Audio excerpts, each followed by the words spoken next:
Hello guys, welcome to my short videos. आज हम करेंगे method of preparation of halo alkane and halo arenes. उसमें first हम देखेंगे from alcohol. As you know alcohol का formula आता है ROH। यहाँ पे R होता है वो कोई भी अल्कीन ग्रुप हो सकता है, CH3 C2H5 कुछ भी हो सकता है। उसके बाद में रिएक्शन देखो क्या यूज होते हैं। कंसंट्रेटेड हाइड्रोजन एसिड HX का यूज करते हैं, phosphorus halide PX3 and PX5 का यूज करते हैं, थायोनिल क्लोराइड है SOCl2 का यूज करते हैं। अब देखो यहाँ पे फर्स्ट रिएक्शन देखते हैं हाइड्रोजन एसिड के साथ में। यहाँ पे देखो अल्कोहल लिया है, हाइड्रोजन एसिड लिया है, यहाँ से क्या होगा, वाटर का लॉस होगा और R और X का बॉन्ड का फॉर्मेशन हो जाएगा। अब यहाँ पे रिएक्टिविटी ऑर्डर देखो, तो सबसे ज्यादा रिएक्टिव आयोडीन सबसे ज्यादा रिएक्टिव है और सबसे लिस्ट रिएक्टिव कौन है, क्लोरीन। तो अब देखो हम इन चारों के साथ में अल्कोहल की रिएक्शन कराएंगे तो देखते हैं क्या प्रोडक्ट का फॉर्मेशन होता है, कैसे कैसे प्रोसीड होती है। तो जो हाइड्रोजन की अल्कोहल की रिएक्शन जब हमें HI के साथ में कराई है तो क्या फॉर्मेशन होगा, यहाँ से वाटर का लॉस हो जाएगा और RI का फॉर्मेशन हो जाएगा in just normal heating conditions पे। ठीक है, HBr के प्रेजेंस में अल्कोहल की रिएक्शन करवाते हैं तो उसके लिए हमें क्या क्या रिक्वायरमेंट होता है, बॉइलिंग की रिक्वायरमेंट होती है, कंसंट्रेटेड H2SO4 की रिक्वायरमेंट होती है। तो यहाँ से क्या होगा, वाटर का लॉस होगा और फॉर्मेशन होगा RBr का फॉर्मेशन हो जाएगा। नेक्स्ट हम लेंगे HCl, इसके साथ में हमें एनहाइड्राइड ZnCl2 भी लेंगे और यहाँ से उसका RCl का फॉर्मेशन होगा और H2O आ जाएगा। HF की रिएक्शंस अल्कोहल के साथ में नहीं होती है क्योंकि यहाँ पे देखो क्या होता है कि साइज का डिफरेंसेस होता है, तो साइज का डिफरेंस होता है तो ये रिएक्शंस में पार्टिसिपेट नहीं करता है। अब देखो अल्कोहल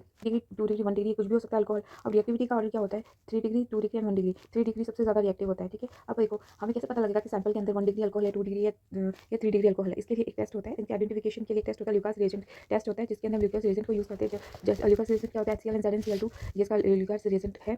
उसके बाद में जब हम यहाँ पे देखो 3 डिग्री अल्कोहल है और उसके ZnCl2 की प्रेजेंस पे रिएक्शन कराइए तो यहाँ पे क्या होगा, यहाँ से क्या होगा, वाटर का लॉस होगा और Cl यहाँ पे ज्वाइन हो जाएगा और ये क्या होगा, इसके साथ में वाटर का लॉस होगा। ये प्रोसेस बहुत इंस्टेंट होगी, ठीक है, बहुत जल्दी होगी, तो हमें पता लग जाएगा अगर रिएक्शन है वो फास्ट होगी।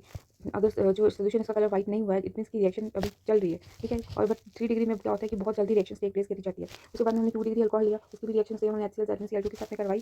तो यहाँ से हमें क्या मिला, सिर्फ यहाँ पे क्लोरीन आ गया है, वाटर का लॉस हो गया और H2O आ गया। तो यहाँ पे हमें ये रिएक्शन करने में 5 to 6 डेज लगेंगे अप्रॉक्सीमेट। तो अगर 5 to 6 डेज लगा इट मींस की यहाँ पे 5 से 6 मिनट लगेगी तो हमें पता लग जाएगा कि सेकेंडरी अल्कोहल है इसके अंदर। अगर यहाँ पे देखो हमने प्राइमरी अल्कोहल लिया है, इसकी रिएक्शन भी हमने HCl ZnCl2 के साथ में करवाई है तो ये जो रिएक्शन प्रोसीड होता है 30 मिनट में प्रोसीड होता है। तो यहाँ से पता लग जाता है कि अगर रिएक्शन बहुत जल्दी हो रही है तो वो 3 डिग्री अल्कोहल है, अगर रिएक्शन धीरे धीरे हो रही है तो वो 2 डिग्री अल्कोहल है। और अगर अल्कोहल की रिएक्शन कराते हैं तो क्या रिएक्शन कराते हैं तो उसमें 30 मिनट के बाद में रिएक्शन शो करने लग जाती है। तो यहाँ से पता लगता है कि ये 3 कंडीशंस हम ऐसे आइडेंटिफाई करते हैं। आई होप आपको अच्छी